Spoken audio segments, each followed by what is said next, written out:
Welcome to my YouTube channel career point Nawada. मैं जयशंकर झा आप सबों के लिए सामाजिक विज्ञान का आंसर की लेकर आया हूं, जो कि आज एग्ज़ाम हुआ है। मेरे पास जो प्रश्न पत्र है उसका सेट कोड आया है, और आप लोगों के पास जो भी सेट हो वीडियो को पॉज करके मिला सकते हैं। क्वेश्चन एक ही रहता है। पूरे प्रश्न पत्र 10 सेटों में विभाजित है, A to J।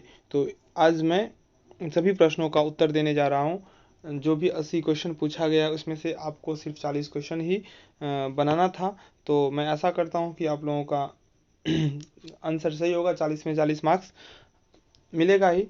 अगर आप हमारे YouTube चैनल पर नए हैं और अभी तक सब्सक्राइब नहीं किए हैं तो प्लीज़ चैनल को सब्सक्राइब कर लें और वीडियो को लाइक कर दें और अपने फ्रेंड्स के बीच भी शेयर कर दें, ताकि उनको भी हेल्प मिल जाएगा। जो भी आंसर मैं दे रहा हूँ 100% सही है, किसी भी प्रश्न में कोई भी डाउट नहीं है। अगर आपको किसी भी प्रश्न में कोई डाउट लगता है तो आप कमेंट सेक्शन में जाके कमेंट कर सकते हैं, और मैं वहाँ पे उस क्वेश्चन का जो सही उत्तर होगा या होना चाहिए मैं आपको बता दूंगा। हालांकि जो भी आंसर मैं दे रहा हूँ वो लगभग सही ही है, कोई किसी भी प्रश्न में किसी भी प्रकार कोई डाउट नहीं है, 100% सही आंसर है। तो आइए देखते हैं आज के प्रश्नों का सही उत्तर क्या होता है। तो पहला जो प्रश्न पूछा गया है,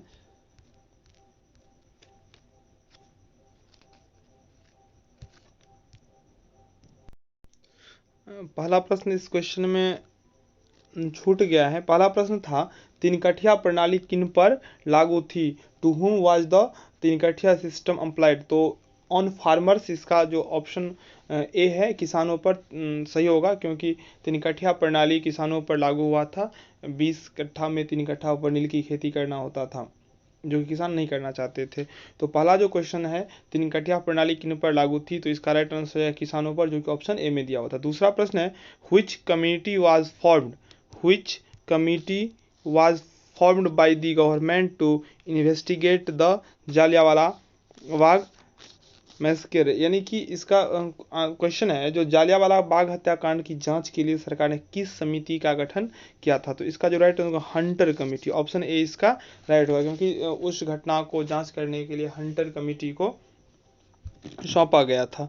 तो दूसरा प्रश्न का ऑप्शन हो जाएगा ए राइट आंसर। तीसरा प्रश्न, डॉक्टर राजेंद्र प्रसाद का जन्म स्थान कहाँ है? तो निश्चित रूप से बिहार इसका राइट आंसर होगा। अगला प्रश्न है, ककोलत जलप्रपात बिहार के किस जिले में स्थित? तो इसका राइट आंसर होगा नवादा, ऑप्शन बी इसका राइट आंसर होगा। पांचवा प्रश्न है, किस देश की सीमा बिहार से जुड़ी है? तो नेपाल इसका राइट आंसर होगा, बिहार की सीमा नेपाल से जुड़ा हुआ है। अगला प्रश्न है, गठबंधन की सरकार बनाने के लिए किस प्रकार की दलीय व्यवस्था की? तो बहुदलीय व्यवस्था। जब बहुदलीय व्यवस्था होगा तभी गठबंधन का संभावना हो सकता है ना। अगर एक दलीय होगा तो वहाँ पे, या द्विदलीय होगा तो वहाँ पे गठबंधन हो ही नहीं सकता है। तो गठबंधन की सरकार बनाने के लिए बहुदलीय व्यवस्था होना आवश्यक है, ऑप्शन सी इसका राइट आंसर है। सातवां प्रश्न है, भारतीय जनता पार्टी के प्रथम अध्यक्ष कौन थे? तो भारतीय जनता पार्टी का स्थापना 1980 में हुआ था, जिसके प्रथम अध्यक्ष अटल बिहारी वाजपेयी बने थे। दूसरे अध्यक्ष लाल कृष्ण आडवाणी, तीसरे मुरली मनोहर जोशी, अभी जगत प्रकाश नड्डा हैं। तो इसका राइट आंसर हो जाएगा ऑप्शन डी।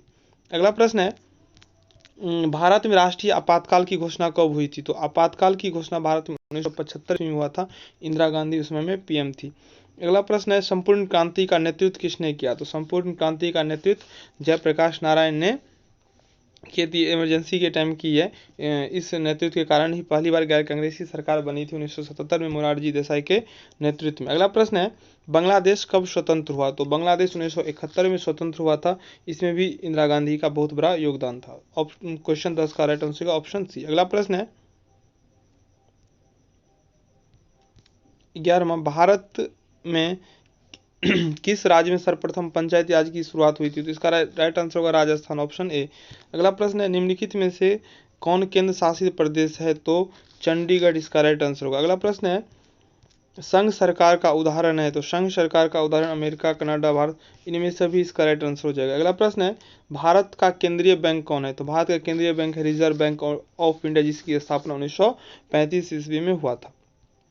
अगला प्रश्न है, कृषि उत्पादों के मानकीकरण के लिए किस मानक का प्रयोग किया जाता है? तो इसका राइट आंसर हो जाएगा एग मार्क। अगला प्रश्न है, निम्न में से कौन प्राथमिक क्षेत्र से संबंधित है? तो प्राथमिक क्षेत्र में आता है कृषि क्षेत्र, सेवा क्षेत्र आता है तृतीयक में, औद्योगिक आता है द्वितीय में। इसका राइट आंसर होगा ऑप्शन सी। अगला प्रश्न है, भूकंप केंद्र के ऊर्ध्वाधर पृथ्वी पर स्थित केंद्र को कहते हैं, इसका राइट आंसर अधिक केंद्र, ऑप्शन बी। अगला प्रश्न है सुनामी संबंधित है, तो सुनामी समुद्र में आता है, इसका राइट आंसर होगा ऑप्शन सी। अगला प्रश्न है मलबे के नीचे दबे लोगों का पता लगाने के लिए किस यंत्र का उपयोग होता है, तो इसका जो राइट आंसर है इंफ्रारेड कैमरा, ऑप्शन सी इसका राइट आंसर होगा। अगला प्रश्न है निम्नलिखित में कौन प्राकृतिक आपदा है, प्राकृतिक आपदा जिसमें मानव का कोई हाथ नहीं होता है, तो आग लगना, बम विस्फोट, रासायनिक दुर्घटना, तीनों में मानव का कहीं ना कहीं हाथ रहता है, जो जिसमें मानव कुछ नहीं कर सकता वो है भूकंप, इसीलिए इसका राइट आंसर होगा ऑप्शन सी। अगला प्रश्न है निम्न में से कौन खरीफ की फसल है, तो खरीफ की फसल इसमें हो जाएगा धान, ऑप्शन डी इसका राइट आंसर होगा। 22वां प्रश्न ऑपरेशन फ्लड क्या है, तो फ्लड मीन्स होता है ये बाढ़, तो इसका ऑप्शन हो जाएगा ए बाढ़ नियंत्रण। जो भी आंसर मैं दे रहा हूँ वो 100% सही है, किसी भी प्रश्न में किसी भी प्रकार के डाउट नहीं है। और अगर आपको अच्छा लगे तो वीडियो को लाइक कर दें, शेयर कर दें अपने फ्रेंड्स के बीच, और अगर सब्सक्राइब नहीं किए तो चैनल को सब्सक्राइब भी कर लें। अगला प्रश्न है रिजर्व बैंक ऑफ इंडिया की स्थापना कब हुई थी, तो ये क्वेश्चन इससे पहले भी पूछा गया था, तो 1935 इसका राइट आंसर होगा। अगला प्रश्न है भारत में पहली सूती मिल कहाँ स्थापित हुई थी, इसका राइट आंसर होगा मुंबई में 1854 ईस्वी में हुआ था, ऑप्शन बी इसका राइट आंसर। अगला प्रश्न है निम्नलिखित में कौन संचार सेवाओं का अंग है, संचार सेवाओं का समाचार पत्र, टेलीफोन, टेलीविजन, तीनों है, ऑप्शन डी इसका राइट आंसर हो जाएगा। अगला प्रश्न है मानवीय पूंजी निर्माण का घटक है, तो इसका जो राइट आंसर हो जाएगा ऑप्शन डी। अगला प्रश्न है वैश्वीकरण का अर्थ होता है, तो वैश्वीकरण का अर्थ होता है विश्व अर्थव्यवस्था से समन्वय। अगला प्रश्न है अर्थव्यवस्था के किस क्षेत्र से हरित क्रांति संबंधित, तो हरित क्रांति कृषि से संबंधित है, गेहूं उत्पादन पर अत्यधिक बल दिया गया था, स्वामीनाथन इनके जनक थे, तो प्राथमिक क्षेत्र इसका ऑप्शन ए राइट आंसर होगा। अगला प्रश्न निम्नलिखित में से कौन सा संस्थान भारत में मुद्रा जारी करने का अधिकृत है, तो reserve bank of India RBI note जारी करता है। अगला प्रश्न है बिहार राज्य है, तो बिहार कृषि प्रधान है। अगला प्रश्न है निम्नांकित में कौन हमारे रहन सहन को प्रभावित करता है, तो रहन सहन को प्रभावित करता है प्रति व्यक्ति है, ऑप्शन सी इसका। अगला प्रश्न है बिहार में कितने जिले हैं, तो बिहार में कुल 38 जिले हैं, ऑप्शन डी इसका राइट आंसर है। अगला प्रश्न है भारत में राष्ट्रीय आय की गणना कौन करता है, तो भारत में राष्ट्रीय आय की गणना केंद्रीय सांख्यिकी संगठन CSO करता है, ऑप्शन ए इसका राइट आंसर। अगला प्रश्न है निम्न में से कौन पिछड़ा राज्य है, तो जहां दिखे बिहार वहीं टिक लगा दीजिए, बिहार सब कुछ में पिछड़ा हुआ राज्य है, चाहे वो पढ़ाई हो, चाहे वो स्वास्थ्य हो, चाहे वो शिक्षा हो, किसी भी मामले में बिहार, चाहे वो बीमारू राज्य हो, तो बिहार का स्थिति बहुत ही दयनीय है। इसीलिए जैसे ही कोई भी गड़बड़ सिचुएशन में ऑप्शन में बिहार दिखे तो टिक मार दीजिए बिना कोई टेंशन का। अगला प्रश्न है आर्थिक क्रियाओं का क्या उद्देश्य है, तो आर्थिक क्रियाओं का उद्देश्य होता है जीविकोपार्जन, ऑप्शन डी इसका राइट आंसर। अगला प्रश्न है भारत की राष्ट्रीय आय का सर्वप्रथम अनुमान किसने लगाया था, तो इसका राइट आंसर दादा भाई नौरोजी ने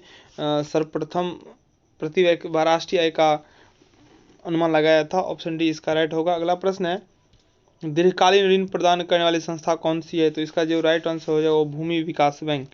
अगला प्रश्न है उपभोक्ता अधिकार दिवस कब मनाया, तो उपभोक्ता अधिकार दिवस 15 मार्च को मनाया जाता है, ऑप्शन बी इसका राइट आंसर है। अगला प्रश्न है पंजाब में भूमि निम्नीकरण का मुख्य कारण क्या है, तो पंजाब में भूमि निम्नीकरण का मुख्य कारण जो है वो है अत्यधिक सिंचाई, ऑप्शन डी इसका राइट आंसर। अगला प्रश्न है सोपानी कृषि प्रचलित है, सोपानी कृषि उत्तराखंड में प्रचलित है, ऑप्शन डी इसका राइट आंसर होगा। अगला प्रश्न है जर्मनी के एकीकरण के लिए उत्तरदायी था, तो बिस्मार्क इसका जो होगा राइट आंसर होगा, ऑप्शन बी। अगला प्रश्न है फ्रैंकफर्ट की संधि किस वर्ष हुई थी, तो फ्रैंकफर्ट की संधि 1871 ईस्वी में हुई थी, ऑप्शन डी इसका करेक्ट है। अगला प्रश्न सेफ्टी लैंप का आविष्कार किसने किया, तो सेफ्टी लैंप का आविष्कार हम्फ्री डेवी ने किया था, ऑप्शन ए सही है।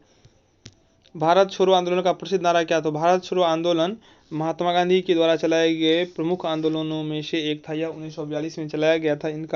इसका मुख्य नारा था करो या मरो। पहली बार गांधी जी उग्र भाषण दिए थे और उग्र नारा दिए थे, अहिंसा को छोड़कर हिंसा की तरफ बढ़े थे, तो ऑप्शन बी इसका राइट आंसर हो जाएगा। अगला प्रश्न है समाजवादियों की बाइबिल किसे कहा जाता है, समाजवादियों की बाइबिल दास कैपिटल को कहा जाता है, ऑप्शन बी इसका राइट आंसर। अगला प्रश्न भारतीय राष्ट्रीय कांग्रेस की स्थापना कब हुई थी, 1885 में A.O. ह्यूम के द्वारा, ऑप्शन बी इसका करेक्ट है। अगला प्रश्न है गांधी जी ने भारत में सत्याग्रह का पहला प्रयोग कहाँ किया था? तो भारत में 1917 ईस्वी में चंपारण में किए थे, यही तीन कठिया प्रणाली के विरुद्ध में। ऑप्शन ए इसका राइट आंसर होगा। अगला प्रश्न है, मुद्रण का आविष्कार कहाँ हुआ था? तो मुद्रण का आविष्कार सर्वप्रथम चीन में हुआ था। ऑप्शन सी इसका राइट आंसर होगा। अगला प्रश्न है, भारत में सबसे लंबा बांध है? तो भारत में सबसे लंबा बांध जो है वो है हीराकुड बांध। ऑप्शन बी इसका करेक्ट आंसर है। अगला प्रश्न है, किस खनिज को उद्योग की जननी कहा जाता है? तो लोहा को उद्योगों की जननी कहा जाता है। अगला प्रश्न है, सर्वोत्तम कोयले का प्रकार है? तो एंथ्रासाइट सबसे अच्छा कोयला होता है, इसमें कार्बन की मात्रा बहुत अधिक होता है। Option A. अगला प्रश्न है, गंडक परियोजना है? तो गंडक परियोजना वाल्मीकि नगर में है। ऑप्शन बी इसका राइट आंसर है। अगला प्रश्न आइए देखते हैं, 53 निम्न राज्यों में से किसमें सर्वाधिक वन क्षेत्र है? तो मध्य प्रदेश में सर्वाधिक वनों का विस्तार है। अगला प्रश्न है, कहलगांव तापीय विद्युत परियोजना कहाँ है? तो कहलगांव भागलपुर में है। अगला प्रश्न, सूखे के लिए उत्तरदायी कारक है? तो सूखे के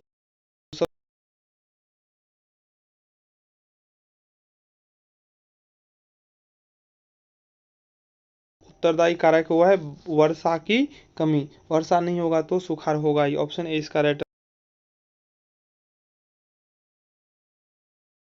तो इसका जो राइट आंसर होगा वो होगा पूर्वी बिहार। पूर्वी बिहार में बहुत के बीच कौन प्राचीन स्थल व्यापारिक मार्ग था? तो रेशम मार्ग इसका राइट आंसर होगा। अगला प्रश्न आइए देखते हैं। अगला प्रश्न है, चौरी चौरा कांड के बाद गांधी जी ने निम्नलिखित में से किस आंदोलन को बंद कर दिया गया था? तो चौरी चौरा हत्याकांड 5 फरवरी 1922 को हुआ था। इसके कारण महात्मा गांधी ने असहयोग आंदोलन को वापस ले लिए थे। ऑप्शन सी इसका राइट आंसर होगा। अगला प्रश्न है, अंतर्राष्ट्रीय मजदूर दिवस कब मनाया था? 1 मई को। ऑप्शन बी इसका करेक्ट है। अगला प्रश्न है, वर्तमान में भारत में कितने केंद्र शासित प्रदेश हैं? तो वर्तमान में केंद्र शासित प्रदेशों की संख्या 9 है। पहले 7 था, 2 बढ़ गया, जम्मू कश्मीर लद्दाख तो 9 हो गया। ऑप्शन बी इसका राइट आंसर होगा। अगला प्रश्न है, सूचना का अधिकार संबंधी कानून कब पारित हुआ? 2005 ईस्वी में। ऑप्शन बी इसका राइट आंसर होगा। अगला प्रश्न, किसने कहा था लोकतंत्र जनता का, जनता के द्वारा था, जनता के लिए शासन है? तो इसका जो राइट आंसर होगा अब्राहम लिंकन। Option B. अगला प्रश्न है, पंचायती राज संस्थाओं को संवैधानिक दर्जा किस संविधान संशोधन से प्राप्त हुआ? 72वां। ऑप्शन ए इसका करेक्ट है। अगला प्रश्न है, भारत में लोकतंत्र की सफलता में क्या बाधा है? तो लोकतंत्र में सफलता की मुख्य बाधा अशिक्षा, बेरोजगारी, गरीबी, इनमें से सभी इसका राइट आंसर होगा। अगला प्रश्न है, बिहार में प्रायः कैसी मिट्टी पाई जाती है? तो बिहार में जलोढ़ मिट्टी पाई जाती है। ऑप्शन सी इसका राइट आंसर होगा। अगला प्रश्न, आयुर्वेद का जनक किसे कहा जाता है? तो आयुर्वेद का जनक चरक को कहा जाता है। ऑप्शन बी इसका करेक्ट है। अगला प्रश्न है, बिहार में कितने प्रतिशत क्षेत्र में वन है? तो बिहार में 7.1 समथिंग % में वन है। तो इसका राइट आंसर है ऑप्शन डी। अगला प्रश्न, निम्न में से कौन लौह युक्त खनिज का उदाहरण? तो इसका जो राइट आंसर हो जाएगा मैग्नेटाइट। ऑप्शन ए इसका करेक्ट है। अगला प्रश्न है, सबसे घटिया कोयला है? तो सबसे घटिया कोयला है पिट। ऑप्शन डी इसका राइट आंसर। अगला प्रश्न, निम्न में से कौन रोपण फसल नहीं है? तो इसका राइट आंसर हो जाएगा धान।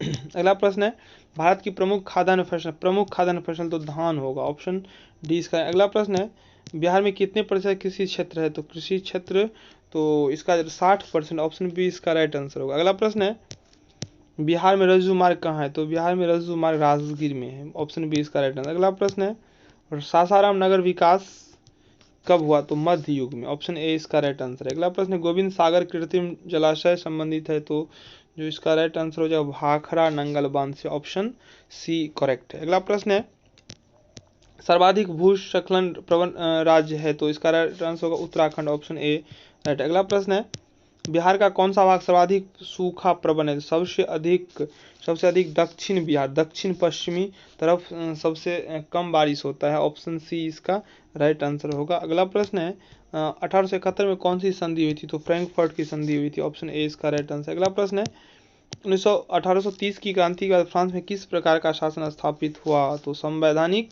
राजतंत्र का। ऑप्शन बी इसका करेक्ट है। अगला प्रश्न है, और ये अंतिम प्रश्न है, रूस की बोल्शेविक क्रांति का नेतृत्व किसने किया? तो लेनिन ने। तो ये रहा आज के 80 प्रश्नों का सही उत्तर। और किसी भी क्वेश्चन में कोई भी डाउट नहीं है, और आप लोग मिला सकते हैं एक एक करके सेट, कोई भी हो वीडियो को पॉज करके मिला सकते हैं। तो अगर हमारा यह प्रयास अच्छा लगा हो तो चैनल को जरूर सब्सक्राइब कर लें और आगे के आंसर की जानने के लिए और इम्पोर्टेंट्स नोट्स के लिए हमारे चैनल के साथ बने रहें। जी धन्यवाद।